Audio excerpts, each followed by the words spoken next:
nos ajuda a entender melhor como foi esse período negativo da história? Vocês estão convidados a fazerem uma viagem por este caminho. Venham! Apesar de todas as citações, a escravidão é bem mais antiga do que o tráfico do povo africano.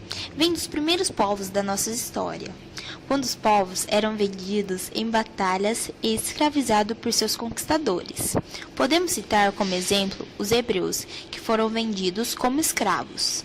Muitas civilizações usaram e dependeram do trabalho escravo para a execução de tarefas mais pesadas e trabalhos rudimentares.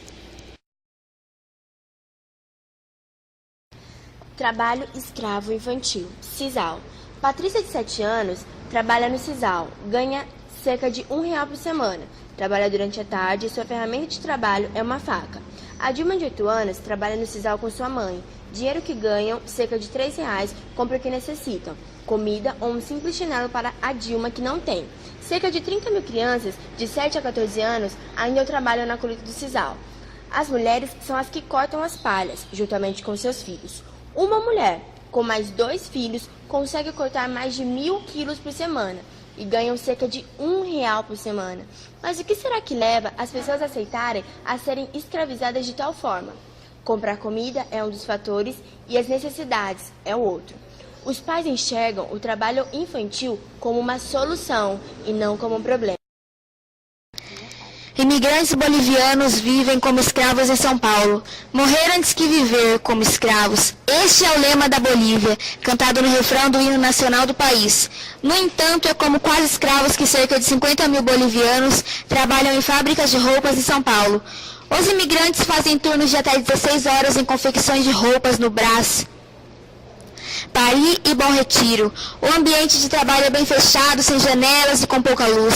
Os bolivianos moram nas fábricas e precisam pagar tudo para o patrão, desde a máquina de costura que trabalham até a água, luz e comida. Por isso acabam endividados e presos nas confecções. Para garantir que os imigrantes não fujam, além de trancarem as portas das fábricas, os patrões ameaçam chamar a Polícia Federal para deportar aqueles em situação ilegal.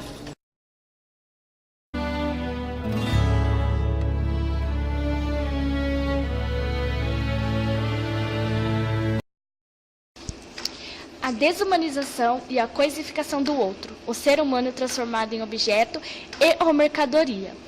A exploração do trabalho escravo não se limita aos meios rurais.